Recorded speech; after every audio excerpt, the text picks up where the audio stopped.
প্রস্তাবিত 2026-27 অর্থ বছরের বাজেট পাশ হবে আজ। চলছে ছাঁটাই প্রস্তাবের উপর আলোচনা। ঋণ খেলাপি হওয়ায় শপথ নিতে পারবেন না আসলাম চৌধুরী, প্রার্থিতা বাতিল। মানবতা বিরোধী অপরাধ ইনুর মামলার রায় আজ। দেখছিলেন ক্রাউন সিমেন্ট সংবাদ শিরোনাম, এবার বিস্তারিত। প্রস্তাবিত 2026-27 অর্থ বছরের বাজেট পাশ হবে আজ। চলছে ছাঁটাই প্রস্তাবের উপর আলোচনা।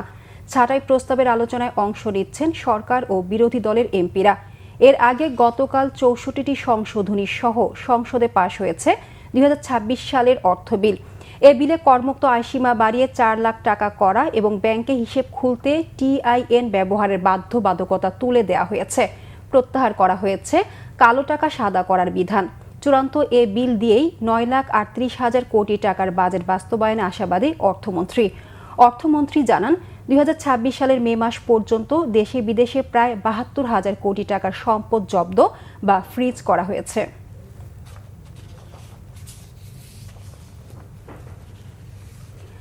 ঋণ খেলাপি হওয়া চট্টগ্রাম 4 আসনে ত্রয়োদশ জাতীয় সংসদ নির্বাচনে বেসরকারিভাবে বিজয়ী বিএনপি নেতা আসলাম চৌধুরীর প্রার্থিতা বাতিল করেছেন আপিল বিভাগ। এর ফলে তিনি সংসদ সদস্য হিসেবে শপথ নিতে পারছেন না। সকালে প্রধান বিচারপতি নেতৃত্বাধীন 4 বিচারপতির আপিল বেঞ্চ এ রায় ঘোষণা করেন। এর আগে গত 15 জুন শুনানি শেষে রায়ের জন্য 30 জুন দিন ধার্য করেছিল আদালত। ত্রয়োদশ জাতীয় সংসদ নির্বাচনে চট্টগ্রাম 4 আসনে বেসরকারিভাবে নির্বাচিত বিএনপির প্রার্থী আসলাম চৌধুরীর প্রার্থিতা নিয়ে আপিল শুনানিতে অ্যামিকাস কিউরি মতামত দিতে 2 জন জ্যেষ্ঠ আইনজীবীকে মনোনয়ন দেন আপিল বিভাগ। গত 9 জুন আসলাম চৌধুরীর মনোনয়নপত্র বৈধ ঘোষণার বিরুদ্ধে করা আপিল আবেদনের উপর শুনানি শুরু হয়। গত 3 জানুয়ারি সংশ্লিষ্ট রিটার্নিং কর্মকর্তা আসলাম চৌধুরীর মনোনয়নপত্র বাছাই শেষে বৈধ ঘোষণা করেন। তবে তার বিরুদ্ধে ঋণ খেলাপির অভিযোগ এনে নির্বাচন কমিশনে আপিল করেন জামায়াতের প্রার্থী আনোয়ার সিদ্দিকী এবং সংশ্লিষ্ট ব্যাংক। শুনানি শেষে গত 18 জানুয়ারি নির্বাচন কমিশন ওই আপিল খারিজ করে দিলে আসলাম চৌধুরীর প্রার্থিতা বহাল থাকে। ইসির এ সিদ্ধান্তের বৈধতা চ্যালেঞ্জ করে হাইকোর্টে পৃথক রিট আবেদন করে অভিযোগকারী পক্ষ। সাবেক তথ্যমন্ত্রী হাসানুল হক ইনুর বিরুদ্ধে জুলাই গণ অভ্যুত্থানে মানবতা বিরোধী অপরাধের মামলার রায় ঘোষণা আজ। আন্তর্জাতিক অপরাধ ট্রাইব্যুনাল 2 গত 22 জুন রায়ের এই দিন ধার্য করে। বিচারপতি নজরুল ইসলাম চৌধুরীর নেতৃত্বাধীন ট্রাইব্যুনালের অন্য 2 সদস্য হলেন বিচারক মোহাম্মদ মঞ্জুরুল বাসিদ ও বিচারক নূর মোহাম্মদ শাহরিয়ার কবির। এর আগে 14 মে মামলায় যুক্তিতর্ক উপস্থাপন শেষ হয়। এরপর গত 22 জুন মামলাটির রায়ের দিন ঠিক করা হয় 30 জুন। এ মামলার একমাত্র আসামি হাসানুল হক ইনুর বিরুদ্ধে মামলায় মোট 8টি অভিযোগ আনা হয়েছে।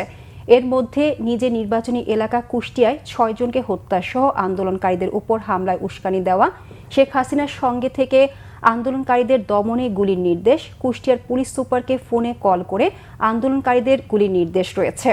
2024 সালের 26 আগস্ট ইনুকে গ্রেফতার করা হয়। কাতারে সড়ক দুর্ঘটনায় নিহত 5 বাংলাদেশের মরদেহ পরিবারের কাছে হস্তান্তর করা হয়েছে। সকাল 7:15 বাংলাদেশ বিমানের একটি ফ্লাইটে মরদেহগুলো সিলেট এমএজি ওসমানী আন্তর্জাতিক বিমানবন্দরে পৌঁছায়। একসঙ্গে 5 জনের মরদেহ স্বজনদের কাছে হস্তান্তরের দৃশ্যে ভারী হয়ে ওঠে বিমানবন্দর এলাকা। বিমানবন্দরে মরদেহ গ্রহণ করতে উপস্থিত ছিলেন নিহতদের স্বজন, স্থানীয় জনপ্রতিনিধি, সামাজিক ও রাজনৈতিক ব্যক্তিরা। প্রয়োজনীয় আনুষ্ঠানিকতা শেষে অ্যাম্বুলেন্সে করে মরদেহগুলো নিজ নিজ গ্রামের বাড়িতে পাঠানো হয়। গত 21 জুন কাতারের এক মর্মান্তিক সড়ক দুর্ঘটনায় প্রাণ হারান 5 বাংলাদেশি। তারা সবাই দরিদ্র পরিবারের উপার্জনক্ষম সদস্য ছিলেন। তাদের মৃত্যুতে শুধু 5টি পরিবার নয়, শোকাহত পুরো কানাইঘাট। এদিকে নিহতদের পরিবারের প্রতি গভীর সমবেদনা জানান এবং সবার সঙ্গে সমন্বয় করে প্রয়োজনীয় সহযোগিতার আশ্বাস দিয়েছেন সংসদ সদস্য মুফতি মাওলানা আবুল হাসান। এছাড়াও নিহত প্রত্যেকের পরিবারকে প্রাথমিকভাবে 35,000 টাকা আর্থিক সহায়তা দেয়া সহ পরবর্তীতে আরও 3 লাখ টাকা অনুদান দেয়া হবে বলে আশ্বাস দিয়েছে ওয়েস আর্নার্স কল্যাণ। কিন্তু লোকে মর্মাহত, আগের লোকে খুব অসুবিধা অসহায়, আর এখন তো লোকে আরো বেশি লোকে অসহায় হয়ে গেছে। আমরা 5 ভাই বোন, আমরা অনেক টাকা ঋণ। আর আপনারা আমার আব্বা লাগে দোয়া করবা। অবশ্যই তাদেরকে আমরা সহযোগিতা চেষ্টা করবো, কারণ 5টা পরিবার তারা তাদের পরিবারের যারা আছে সন্তানাদি তাদের মুখে হাসি ফোটানোর জন্য তো তারা বিদেশ গিয়েছিল, এমত অবস্থায় তাদের করার চেষ্টা করবে। এই ছিল এখনকার মতো, পরের সংবাদ দুপুর 2টায়। এর আগে একটা রয়েছে নিউজ টপ 10 দেখার আমন্ত্রণ রইল। ধন্যবাদ, সাথে থাকুন।